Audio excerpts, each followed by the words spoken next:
Ketika wanita itu membuka matanya, seluruh tubuhnya terasa menyakitkan. Ia melihat bahwa pakaiannya telah hilang. Dengan panik, ia menatap ke sekeliling. Barulah ia menyadari bahwa dirinya berada di sebuah ruangan rahasia yang tertutup rapat. Dinding ruangan itu dilapisi busa tebal yang kedap suara. Sekeras apapun ia berteriak, suaranya tidak bisa terdengar.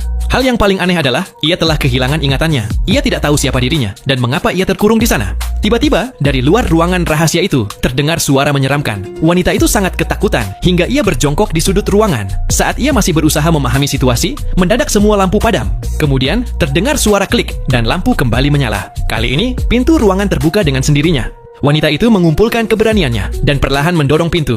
Namun, suasana di luar jauh lebih menakutkan. Sepanjang koridor, terdapat banyak ruangan rahasia yang serupa. Di salah satu ruangan itu, ia melihat seorang pria yang mengenakan pakaian seperti miliknya. Ternyata, pria itu juga kehilangan ingatannya. Singkat cerita, keduanya lalu memutuskan untuk bekerja sama mencari jalan keluar. Beberapa saat kemudian, mereka sampai di ujung koridor. Namun, jalan mereka terhalang oleh sebuah pintu yang terkunci. Mereka berdua berteriak meminta tolong. Lalu tiba-tiba dari sisi depan, muncul dua orang lagi. Kedua orang itu pun tidak mengingat apapun. Mereka juga bingung dengan apa yang terjadi. Setelah berbicara singkat, keempatnya memutuskan untuk berpisah dan mencari jalan keluar ke arah yang berbeda. Siapapun yang menemukan pintu keluar harus kembali memberitahu yang lain.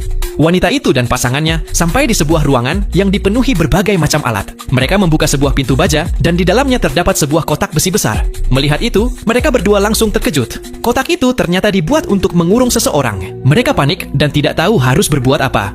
Sementara itu, di sisi lain, pria berkacamata sampai di dekat sebuah pintu merah. Ketika ia masuk ke dalam, ia melihat seorang wanita yang sedang berenang dengan santai di kolam renang. Ia segera menghampirinya untuk mencari tahu sesuatu. Ternyata, wanita itu juga kehilangan ingatannya, dan ia hanya berenang untuk bersenang-senang tanpa menyadari situasinya. Pada saat yang sama, Lisa menemukan sebuah ruangan lain, di mana seorang pria tua terbaring tak sadarkan diri. Setelah diperiksa, ternyata pria itu masih hidup, namun dalam kondisi vegetatif. Tak lama kemudian, Jack menemukan dua jas putih di dekat situ. Mereka berdua mengenakannya agar sedikit hangat, tetapi mereka tidak tahu bahwa kesalahan kecil ini akan menjadi masalah besar buat mereka. Tiba-tiba, kotak peralatan dokter jatuh ke lantai. Saat pria itu menunduk untuk melihat, terdengar suara aneh dari luar. Ketika ia pergi untuk memeriksa, ternyata tidak ada siapapun di luar. Namun tiba-tiba, seorang pria berkulit gelap muncul dan menyerang mereka. Ia memukuli mereka dengan brutal, lalu menarik rambut wanita itu. Wanita itu mencoba melawan, namun pria gelap itu dengan sigap menangkisnya. Nah, jika kalian penasaran dengan cuplikan selanjutnya, kalian bisa saksikan film ini dengan judul Shadow Puppets 2007.